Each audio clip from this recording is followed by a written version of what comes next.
Hey guys, what's up, my name is Rahul. So आज हम बात करेंगे स्पेस डेब्रिस के बारे में। उससे पहले हमें जानना होगा सैटेलाइट क्या है और ऑर्बिट क्या है। सैटेलाइट एक ऐसी बॉडी है जो किसी प्लैनेट के अराउंड रिवॉल्व करती है। वो प्लैनेट मान लेते हैं अर्थ है, उसके अराउंड कोई सैटेलाइट रिवॉल्व करेगी और जिस पाथ में वो रिवॉल्व करेगी उस पाथ को ऑर्बिट कहते हैं। ओके, अभी हम बात करेंगे स्पेस डेब्रिस क्या होता है।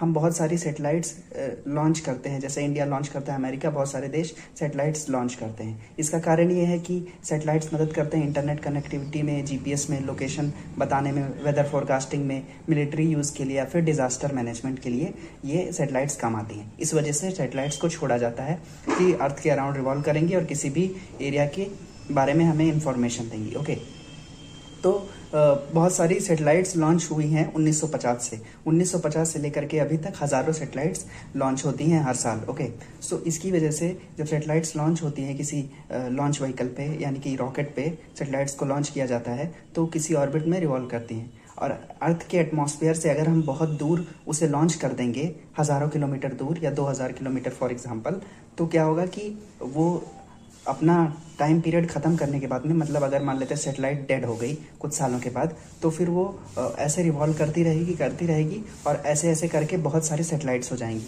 तो अर्थ के चारों तरफ जो उसके ऑर्बिट में बहुत सारा कूड़ा इकट्ठा हो जाएगा। कूड़ा यानी कि एक तरह से डंप यार्ड हो जाएगा, क्योंकि सैटेलाइट्स अनयूजेबल हैं, रॉकेट्स अनयूजेबल हैं, उनका काम खत्म हो गया, फिर भी वो रिवॉल्व कर रही हैं। फिर अगर हम फ्यूचर में कोई सैटेलाइट लॉन्च करेंगे तो हमें दिक्कत होगी कि कहीं कोलिजन ना हो जाए, दोनों सैटेलाइट्स या रॉकेट्स की टक्कर ना हो जाए, जिसकी वजह से हमारा मिशन फेल हो सकता है। इसकी वजह से बहुत सारा स्पेस जंक इकट्ठा हो गया है अर्थ के चारों तरफ। ओके, जैसा कि हम जानते हैं कि स्पेस में बहुत ज़्यादा स्पेस है और बहुत एक्सपेंसिव एरिया है, लेकिन हमारे अर्थ का जो ऑर्बिट है वो लिमिटेड है। ओके, किसी अर्थ के चारों ओर की जो ऑर्बिट है वो लिमिटेड है। इस वजह से हमें स्पेस जंग का खास ख्याल रखना पड़ेगा।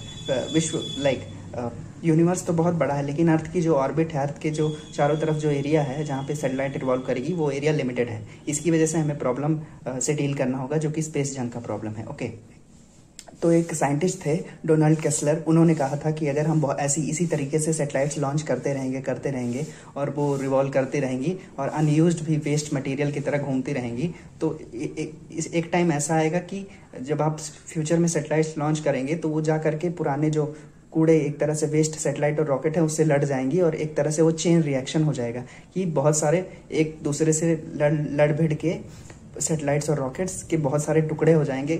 इस तरीके से हमारे जो अर्थ का ऑर्बिट है एक टाइम ऐसा आएगा कि अनयूजेबल हो जाएगा, हम उसे यूज ही नहीं कर पाएंगे। वो एक एक्सट्रीम सिनेरियो है, लेकिन फिर भी हमें इस स्पेस जंग के प्रॉब्लम से डील करना होगा, क्योंकि हमें फ्यूचर में मिशंस बहुत सारे लॉन्च करने हैं और हमें स्पेस को भी, अर्थ के जो अराउंड जो स्पेस है, ऑर्बिट है, उसको भी क्लीन रखना चाहिए, क्योंकि वो हमारे लिए ही बेनिफिशियल है। ओके, इस प्रॉब्लम से डील करने के लिए इंडिया ने बहुत सारे कदम उठाए, जैसे कि स्वच्छ अंतरिक्ष अभियान। इसमें क्या करता है इंडिया कि जो भी सैटेलाइट्स लॉन्च करता है वो बहुत दूर ऑर्बिट में नहीं करता है। ऐसा करेगा कि 200-300 किलोमीटर एटमॉस्फेयर से ऑर्बिट में डाल देगा, यानी कि लोअर ऑर्बिट में इंडिया अपने सैटेलाइट्स को छोड़ता है। लोअर ऑर्बिट में 200 या 300 किलोमीटर, तो उसका क्या होता है उसमें कि सैटेलाइट अपना काम खत्म करने के बाद में इतनी नज़दीक रहती है, कुछ 100, 200, 300 किलोमीटर दूर ही रहती है, तो क्या होता है सैटेलाइट या रॉकेट अर्थ के एटमॉस्फेयर में वापस आ जाती है और फ्रिक्शन से वो जल करके ख़त्म हो जाती है। इस तरीके से हम स्पेस जंग की प्रॉब्लम से डील कर सकते हैं। ये इंडिया करता है, लेकिन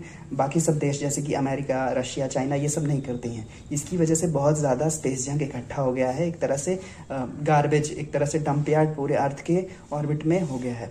इससे हमें डील करने के लिए कोई, जैसे कि हमने बहुत सारी ट्रीटीज साइन की हैं प्लास्टिक से रिलेटेड अपने बहुत सारे देशों से, उस तरीके से ही स्पेस जंग से रिलेटेड, स्पेस जंग से डील करने के लिए हमें इंटरनेशनल लेवल पे कोलैबोरेट करना चाहिए, ताकि हम एक ट्रीटी ला सकें जिससे हम स्पेस जंग की प्रॉब्लम से डील कर सकें और एक तरह से हम सस्टेनेबल स्पेस एक्सप्लोरेशन कर सकें। सस्टेनेबल यानी कि जो लॉन्ग टर्म के लिए टिकाऊ हो, जो हम कई सेंचुरीज तक यूज़ कर सकें, ऐसा हमें तरीका अपनाना चाहिए स्पेस मिशन के लॉन्चेस के लिए। ओके, ऐसा नहीं कि आप बहुत दूर लॉन्च कर रहे हैं, यानी कि 30,000 किलोमीटर, 35,000 किलोमीटर की ऑर्बिट में, कि वो हज़ारों सालों तक वो सैटेलाइट घूम रही है और आप अर्थ पे वापस भी नहीं आ रही है, ख़त्म भी नहीं हो रही है, एक तरह से गार्बेज इकट्ठा है। इस वजह से हमें कोशिश करनी चाहिए कि हम लो अर्थ ऑर्बिट में ही सैटेलाइट्स को लॉन्च करें।